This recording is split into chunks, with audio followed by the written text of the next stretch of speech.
हिंदू धर्म के पुराणों में नाग केवल सांप नहीं माने जाते, बल्कि एक संपूर्ण जाति थे। चमत्कारी, तेजस्वी और शक्तिशाली।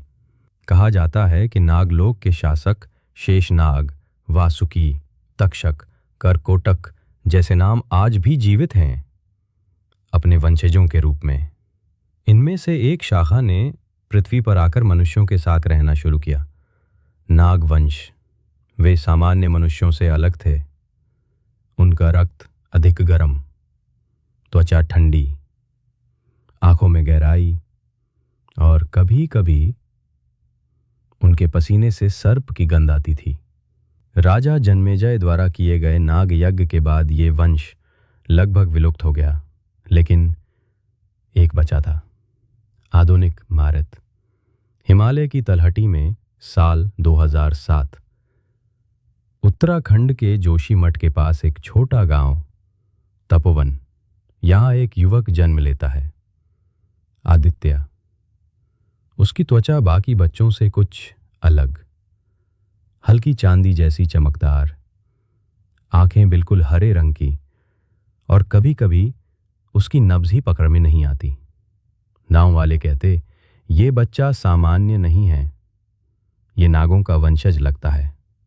लेकिन आदित्य बड़ा शांत और समझदार निकला। गांव में कभी कोई सर्पदंश होता, वो बिना दवा के इलाज कर देता।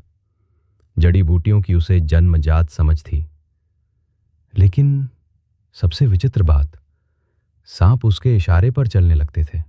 पहली नजर जब रॉ ने उसे देखा साल 2021, एक वैज्ञानिक मिशन के तहत जब डीआरडीओ और रॉ ने मिलकर उस क्षेत्र का सर्वे किया, तो एक रिपोर्ट ने सबको चौंका दिया। तपोवन क्षेत्र में एक व्यक्ति का डीएनए बाकी मानव जाति से पूरी तरह अलग है। उसमें रेप्टिलियन मार्कर्स हैं जो किसी भी इंसान में नहीं पाए जाते। क्या ये नागवंश का जीवित चिन्ह है? रॉ ने आदित्य पर गुप्त निगरानी शुरू की। ड्रोन से फुटेज, थर्मल सेंसर से तापमान जांच, पर हर बार स्क्रीन पर ब्लैंक जोन आता। वो जगह तकनीक को स्वीकार ही नहीं करती थी। आदित्य हर शाम एक पुराने आश्रम जाता। वहां एक बूढ़े बाबा थे, नागनाथ जी, जो कहते थे, तेरे खून में शिव का संकेत है बेटा। तू वंशज है उन नागों का जो अमर थे, और अब समय आ रहा है जब तुझे अपनी शक्ति को पहचानना होगा। आदित्य ने कभी ये बातें गंभीरता से नहीं ली, पर एक रात जब बाबा ने उसे सांपों के बीच बैठाकर ध्यान कराया, तो आदित्य को एक सपना आया। उसने एक विशाल दरवाजा देखा जिस पर लिखा था नागलोक द्वार, और अंदर एक आवाज आई, केवल खून की पहचान करने वाला ही दरवाजा खोल सकता है। खुफिया एजेंसियों की साजिश अब रॉ को यकीन हो चुका था। आदित्य सिर्फ एक युवक नहीं, एक जेनेटिक रहस्य है। उन्होंने प्रोजेक्ट शेषा नाम से एक गुप्त मिशन चलाया, आदित्य को पकड़ने और उसे डीएनए वेपन में बदलने का। 2022 में एक नकली मेडिकल कैंप लगाया गया, जहां आदित्य को निःशुल्क स्वास्थ्य परीक्षण के बहाने बुलाया गया। जब उसका खून लिया गया तो अचानक लैब के कंप्यूटर क्रैश होने लगे, फ्रीज में रखे सैंपल पिघलने लगे। लैब के एक डॉक्टर ने कहा, इंसान नहीं, कुछ और है।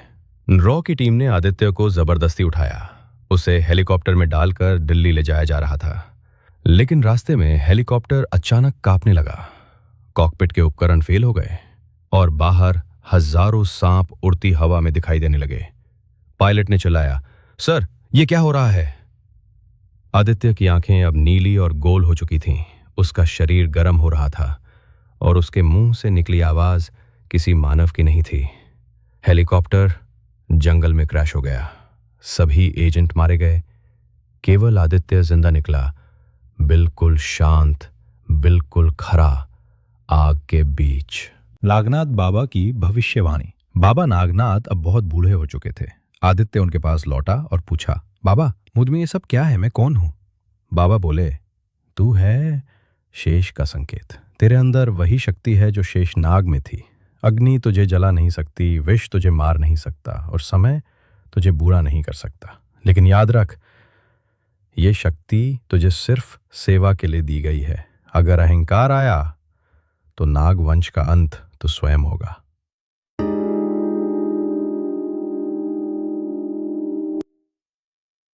नागलोक का द्वार आदित्य एक बार फिर उस सपने के दरवाजे तक पहुंचा। इस बार वो जागते हुए ध्यान में पहुंचा, जहां 7 फन वाले नागों का एक वृत्त बना हुआ था। दरवाजे पर लिखा था, नागों का अंतिम वंशज, रक्त दे, द्वार खोले। आदित्य ने अपनी उंगली काटी। रक्त जैसे ही पत्थर पर गिरा, दरवाजा कांप उठा। अंदर एक मंदिर था और एक सुनहरी शिला, जिस पर लिखा था, शिर से जो जुड़े अमर वही रहे।